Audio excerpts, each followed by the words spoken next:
All right, students. I know that the latest short story can be challenging. So I wanted to give you some tips on the actual PDF. I downloaded this extension for Chrome from the Chrome Web Store. I think your Chromebook could add it. You can even annotate the PDF yourself. You could make a copy of the PDF on Google Drive, and you could annotate it to write notes as you read. So if you're interested in that, let me know. I can help you out figuring out how to do that. But you add it to Chrome, and you can open up PDFs from your drive. So let's say you wanted to, make a copy of this one. You could make a copy of this PDF, and you could um, annotate it yourself as you read. Okay, but I went ahead and added annotations for you to help you understand.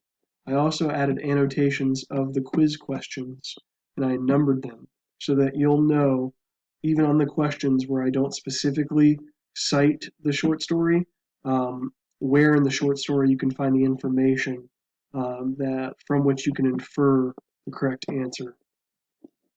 So, There Will Come Soft Rains. It was written in 1950 during the Cold War by Ray Bradbury. He also wrote The Veldt, and there's actually some connections between the nursery in the Veldt and the automated house in this short story.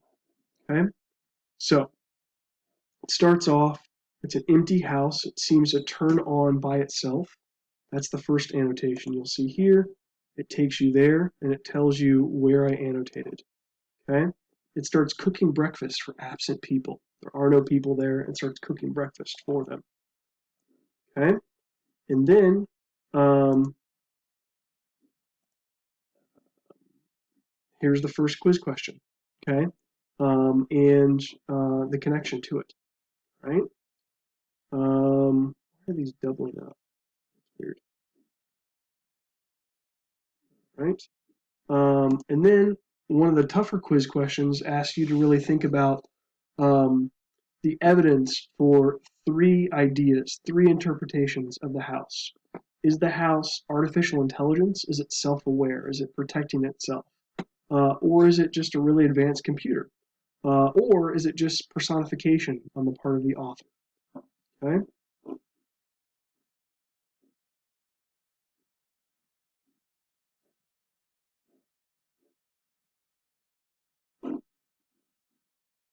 Okay.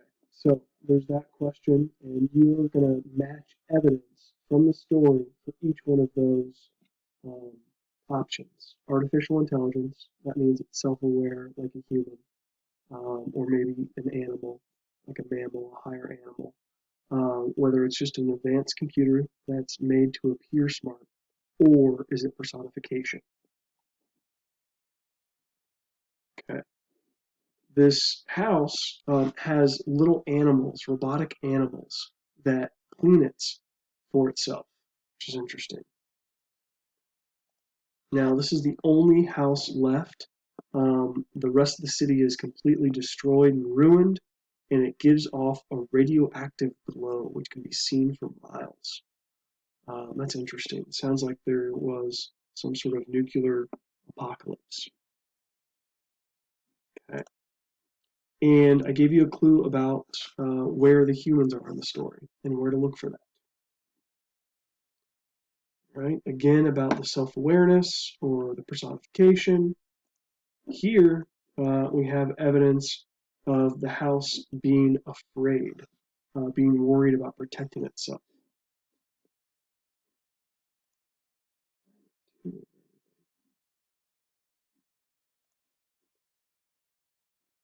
Okay, and then here's a question about personification. Okay, so check that out. Right, that's question 5. Here, the house makes food but doesn't give the dog any.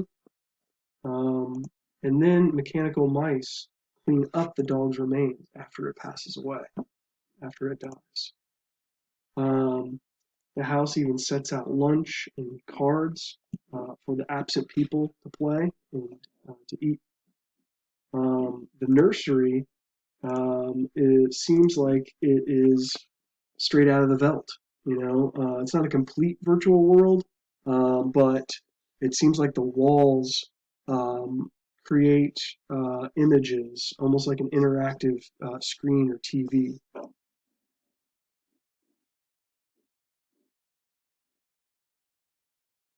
right? And then there's this poem, and this poem is really interesting. It's where Ray Bradbury got the title of the short story, and um, it would be a really tough quiz question to compare the poem's theme with the short story's theme. Um, but we won't do that now. But what I was thinking is going over this poem, right? No one is there to answer the house, so it chooses a poem by Sarah Teasdale called There Will Come Soft Rains. And the question is, does the house really choose this uh, poem, or did um, the previous owner program it to be her favorite poetry? Program the house with her favorite poetry. Okay, so I'm going to read the poem, and then we're going to do a quick theme analysis of it. There will come soft rains and the smell of the ground, and swallows circling with their shimmering sound, and frogs in the pools singing at night, and wild plum trees in tremulous white.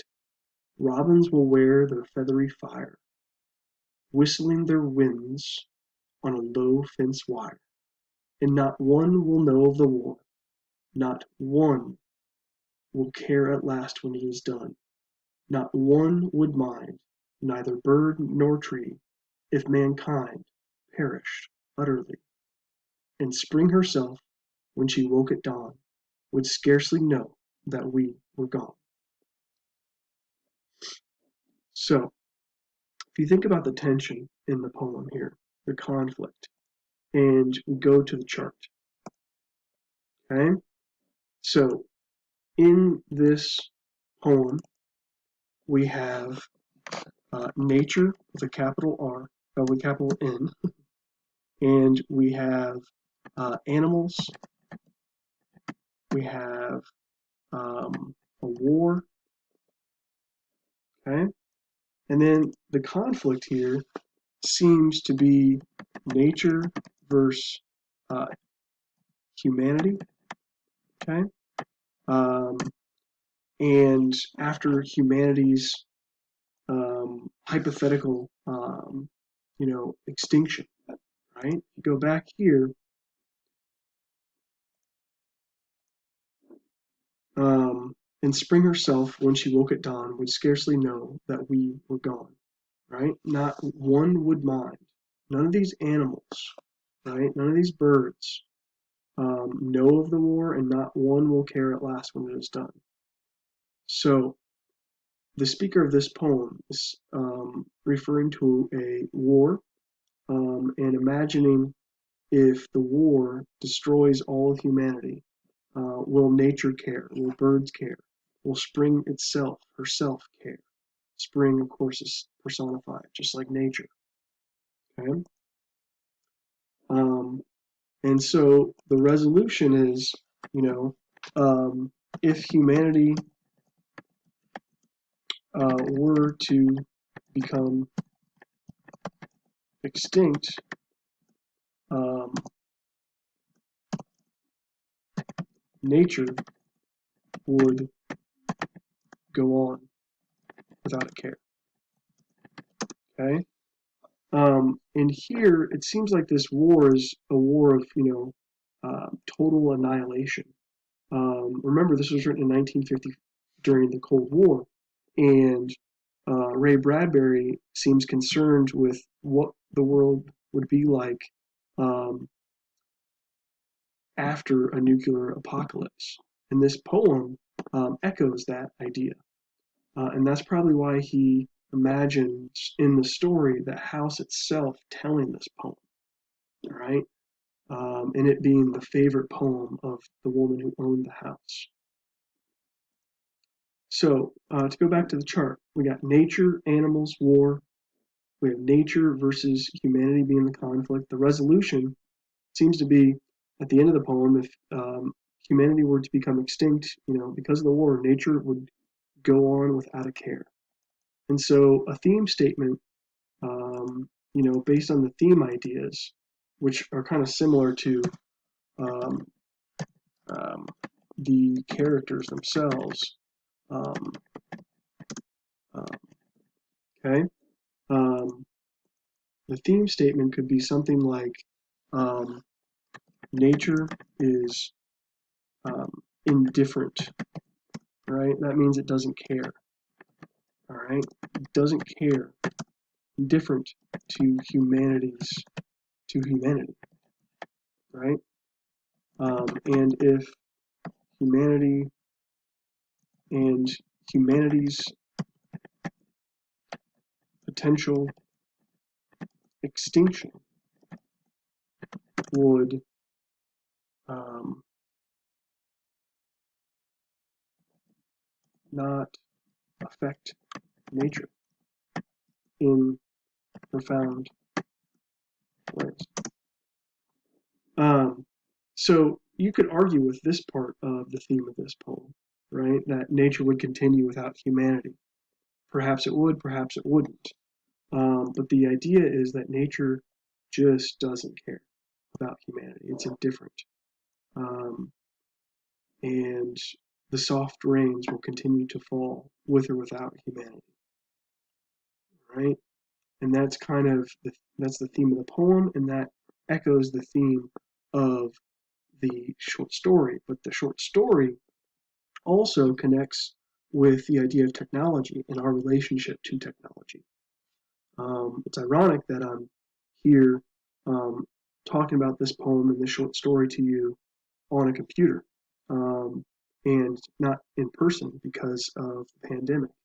And this computer also allows me to connect and to try to help you understand this story because I got a couple emails today about people struggling with it. So I really wanted to reach out and help you. Um, these comments are going to be available on the PDF as you take the quiz, as you read the short story. Okay? The images are striking and they can help you understand. Okay? Um, right. And then here, strong winds blow a tree down that crashes through the kitchen window. Cleaning fluids ignite fire. Right? Here's a question about the personification of the house. Um, here are just some comments that I added to help you understand the progression of the fire and what happens. More personification here. The house goes haywire in one voice. The computer's voice reads poetry, right, with a sublime disregard for what's happening. Okay?